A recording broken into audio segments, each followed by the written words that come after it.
Welcome back everyone to episode 7, and the previous episode was episode 6 of course, so I was mistaken on my video. I apologize about that. And on the off time, I did a little thinking. So, I'm going to counter this raider incursion, which hopefully is only 2 units. Based on the stack size, I'm seeing 2 rings, 1 ring and another ring. So I'm hoping that's only 2.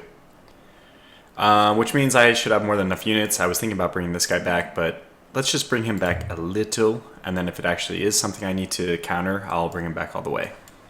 But these guys should be sufficient. I'm also going to send this guy south, because if I'm not able to conquer this area and get those mines, I was thinking, why don't I just explore and make sure that if this area is kind of distant from any enemies, I might as well use it as a... I don't know, I could just put a few workers in there. And if they are captured, well, who cares? I just lose workers. They're not slaves. So it sounds weird, but workers are far less important than slaves.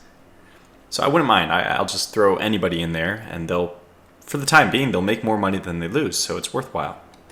Okay, then I also thought about something else, which now eludes me, so we'll just continue. But that's the plan for this video. Just to pick up right where we left off in the last one. First, counter this incoming threat, which is a little annoying. And then second, let's start expanding west and east. Southeast, really, but okay. Okay, so it's slingers, that's the best. This is the best composition to fight. Hoplites and slingers, because slingers are just terrible. It doesn't matter what unit you send up against slingers, they'll win. Slingers are the worst unit in the game. I mean, I'm serious, they're barely better than just workers. And you wouldn't want to send your workers into combat, so... Let's see if we can kind of pull these guys. Yes, we did. They changed their direction. That's good. That's sufficient. That's all I want from now. So load up on food. We are close enough that we can get some food. Let's get this guy, he has a little further before we need him to gather into phalanx mode. I'm not even going to worry about the slingers. I'm not even going to worry about them. They're so insignificant in their combat that I'm just going to do it this way. Okay, now I think you should start getting into phalanx mode. Something like this. Run back. Okay, now you... Yeah, good. Just charge these guys. Just charge them. Okay, let's face this like this. Good. We attack. And I think we're flanking them, which is good. They'll have to break their formation in order to turn and face us. Although now it's showing our formation is broken. That little like broken shield type thing is formation broken, which means you're not getting the benefit from your... Okay, I guess they're getting further than I thought, so let's... Move back a little bit. Okay, now their formation is broken. But that's weird. I attacked them basically dead on. My formation should not have been broken. Alright, whatever. Whatever. Just deal with it. We're going to win this battle anyways, and then we'll just replenish any of the troops that we lost. Alright, so this guy, he can construct a fort. I'm not sure it's even worth it. How much is it just to supply it directly? 17. But a mine at the first level without any upgrades to its resource production produces 60 if I'm not mistaken. Should be half of this. Yeah, 60. So it would be a positive... Well, it would be a positive 43, but it'll be a positive 33 if I have to pay the workers 10 a week to work there. Which I think I'm going to do because I don't want to risk putting slaves in there. Okay, and then we do have the only slaves I have left over. That situation is about to change. I'll get some more slaves in a second, but the remainder of my slaves are going to work this vineyard, which will also increase my money income by a lot, and a little bit of food too. Not that food is ever a problem. The way I see it, when you get towards late game, the only restriction you have is lumber, and that's really the only thing that slows down your upgrades. So getting these lumber things double producing is actually pretty important. Okay, so I think we conquered something here.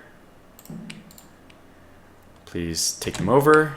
And okay, if you guys are just gonna sit there, just might as well go and attack them. Actually, I take it back. Okay, so 3 slaves. That's a pretty pathetic number. Just send them over here, though. Blah, blah, blah. Okay, so we are bombarding them from both sides now. All right. Let's go ahead and just cut off their avenues of retreat. You can't see the things I did because I'm at that exact zoom level where it's not here and it's not. So at this one zoom level, you can't see anything. I hope they patch that eventually, but whatever. For now, it's fine. All right, we're cutting off their retreat path. We can capture more slaves. These guys are down here. This is an independent. That's nice. Is it? Are we sure? There's another mine here too. I might even be able to raid one of these. Not raid. Oh, no, this is the Umbri. Of course it is. And the Umbri, I didn't see their advantage ever. More population growth, higher lumberjack output. That's pretty good. To be honest, that's a very, very, very strong faction bonus. Yeah, that's really strong. Because the things I'm talking about is basically late game, the only thing you're waiting for is population growth and more lumber. So this is like the end game economic bonus. But I could conquer. I think it's too close to conquer. Let's just, okay, let's not provoke them. We'll seek peaceful negotiations with the Umbri. Not sure how long it'll last, but whatever. Okay, now these guys are fleeing. Supposedly there's somebody fleeing. I can't see where they are, but we'll just do this. And these guys will gather, once again preparing for our foray into the west. Now let's get you. Please build me some workers. Come this way. And when you are at full strength, we'll move you out to take this mine. I mean, I was going to use this as just like a capture point for slaves, but it doesn't look like they're sending workers often enough. I'll get more money just by actually working the damn thing. Okay, more workers. Well, slaves, but the best kind of workers. I'll merge them with this group of slaves. Actually, no, I won't. This group of slaves is going to go and finish off the 19 I have here. So that should now be giving us some stuff. This should only be a 2-cost supply line. It is, only 2. So our net gain from this is 36 right now. And again, we're positive. It's like I always say, money is never your biggest concern. You can always make more money. There's definitely ways. I mean, if I was to double this, I could increase the capacity to double. In fact, why don't I just do that? Send another worker into there, and I'll be making a lot more money. So we'll do that. Why not? I prefer slaves. Okay, this is actually one where I might send a worker because if we get another raider ship, I might not be able to respond fast enough and it could be captured. And slaves move really slow, so it's less than ideal. Okay, this worker should be done. Less than ideal to have your slaves trying to retreat. You don't want to just sit there and get conquered because then you lose all your slaves. Alright, now are these guys, they technically... They are. Okay, great. And we earned a skill point. Let's apply that. The big question is whether or not I want to use colonization first or slaves. And the reason why this is an interesting question is because I have so many cities which are my native faction. 2 more cities I have to conquer before I can start thinking about conquering other, factions. And that's when I would actually need colonization.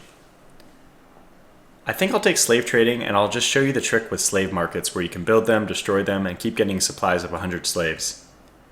Now you do lose wood in the process, so you're basically trading wood for slaves. But this is a pretty good trade-off because the increase in number of slaves means you can work more lumberjack locations. So although it's an initial investment in wood, you can then work more of your wood producing places and in the end be more positive on wood, but also more positive on money and more positive on anything because you have more workers. Free workers. So let's do slaves. Great. And the next one I'll put towards colonization. That's also going to be important eventually when I start conquering these other cities. We need to trade them to our culture, just as I mentioned in the last episode. Okay, so please go back to skirmish mode. Let's finally do this. It's never taken me, okay, there's been 5 other cities I've had to do, but it's never taken me this long to capture my own faction's native cities. So that's been an interesting little journey for us. Okay, so we have one slave that'll eventually make it over there. This slave will be waiting for the remnants. Do I have any extra slaves or workers anywhere? Slaves, workers, slaves. I haven't really been taking stock of my slave worker situation. So I suppose what we should do is actually make a worker here. Send these guys over here. Replace them here, move back with the slaves into another location. Yeah, I think I'll do that. Okay, you axemen are ready. Let's go and provoke them.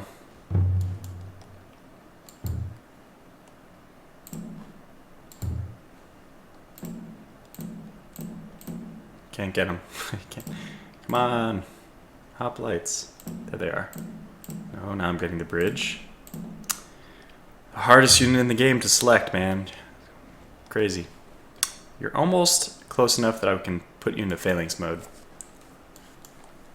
Okay, so this unit is going to come in here.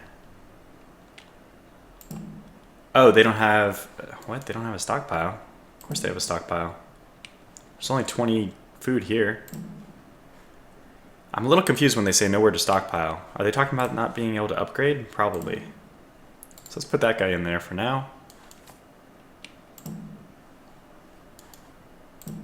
Alright, well let's deal with this then. Phalanx mode. I might have to cut this episode a little shorter too. I have been going a little over what I desired, which is usually like 20 minutes, 25 minutes. And got a few things to do, and I'm basically done with my recording time for the day. Okay, well, come and get me. Hey, boys. What you doing? Want to come play? No, I guess not. They're pretty happy in there. Maybe they realize that they're no match against my axemen people things. Okay, well I think I'll just provoke them by running one unit up. I want my phalanx to stay in formation. So let's see what happens if I just start capturing. Okay, good. No, run away. Alright, good. No. Actually, just halt. And start doing that thing you do. Okay, I don't know. Run away. Oh, you're just gonna engage, huh? Okay, well, go down here and support this guy then.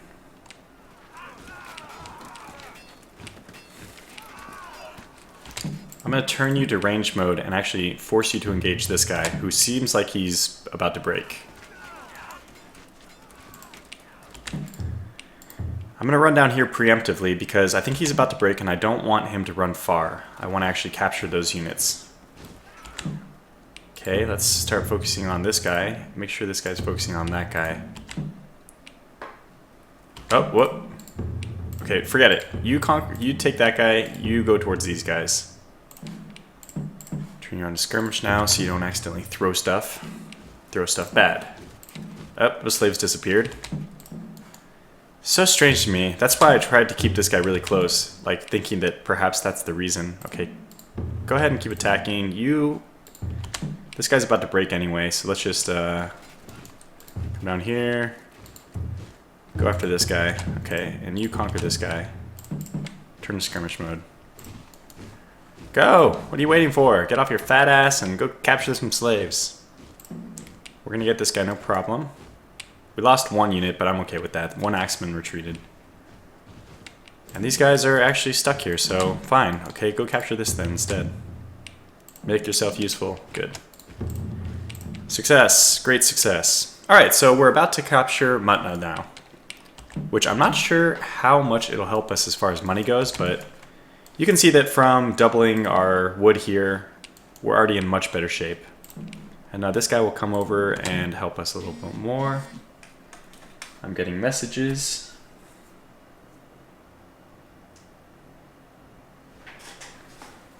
Okay, good. Important stuff. That's probably why I gotta cut these videos short. Okay, so slaves, go ahead and meet over here. This I can actually create, which should increase my money to 90. So, boom, we're back in the positive.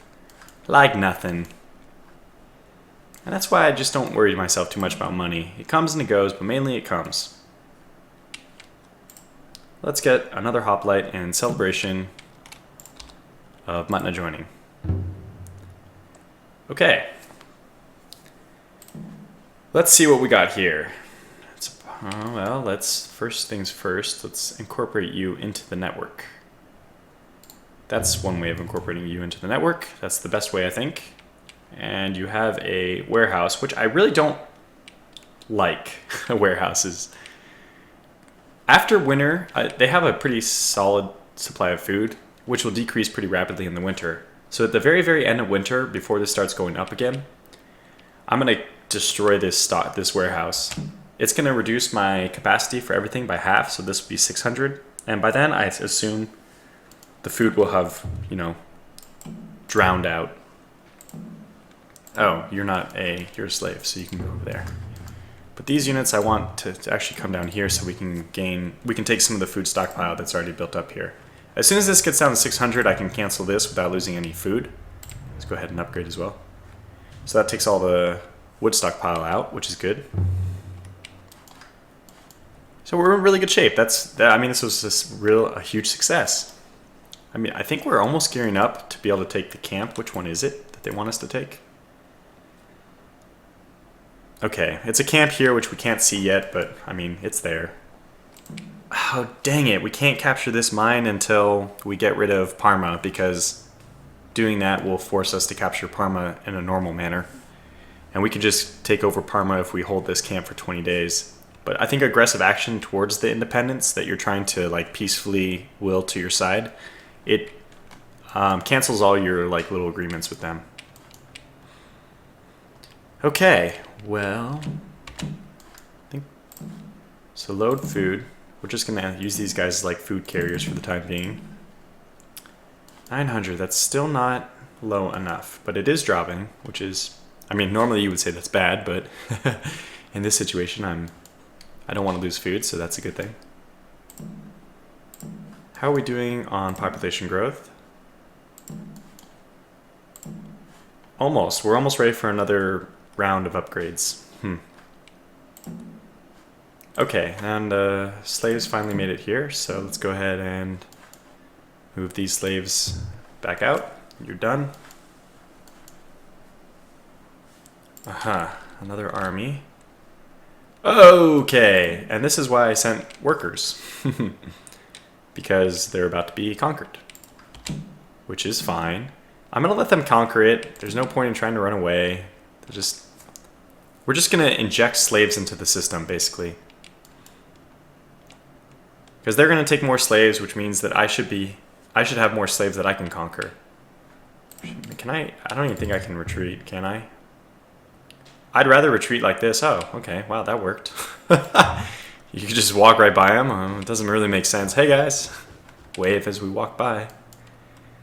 I was thinking about it. I would rather them come. If they take this, they'll have 10 slaves in here. But if I just let them conquer it like normal, eventually I think that they'll actually bring... Oh. Known as the Senones, has migrated past the Alps. Their king has settled his ward in the city of Sanajalia. This territory is theirs beyond dispute. Its previous inhabitants fled or slaughtered, but that is not enough for them. These savages seek to conquer more land, perhaps even ours. Well, that seems more like a problem for the Umbri than us, but defeat the Senones, that's actually... They only have one city right now, so I'm okay. One city's not that hard. Not too hard of an objective, and not relevant for us at the time. Okay, we lost that mine. What I'm just going to wait for is either these guys are going to move down with more units, in which case I am fearful. And preemptively, let's get this hoplite down here. I do have a hoplite up here, right? I did build that guy? Yeah. So let's move him over here as well. Load food. Good. We'll prepare a potential defense against if the Umbri hoplites. I think it was hoplites. I don't remember. Whatever enemy unit. I think it was a hoplite. It might move its way north. So actually, we have done something in this turn. We've successfully conquered Mutna, finally. And their expansion actually gives us another empty slot, which we will use for library. In fact, as soon as we cancel this one, which is costing us how much? Only 10. So warehouses are pretty cheap. We just don't need them. The food situation is just never bad. Okay, anything else I want to get done? Actually, what I think I'll do is just pause this episode right here and bring it to a close, a quick close. And I feel a lot more comfortable. Things are kind of going our way. We rounded a corner economically, that we're able to buy 2 hoplites and we're positive. We have this thing working. We have this other mine, which we'll maybe have to invest a little more into defending, but it's ours. We'll soon have these other mines. Things are good. So I'll call this episode to a close. Thanks for watching, and I'll see you in the next one. Take care.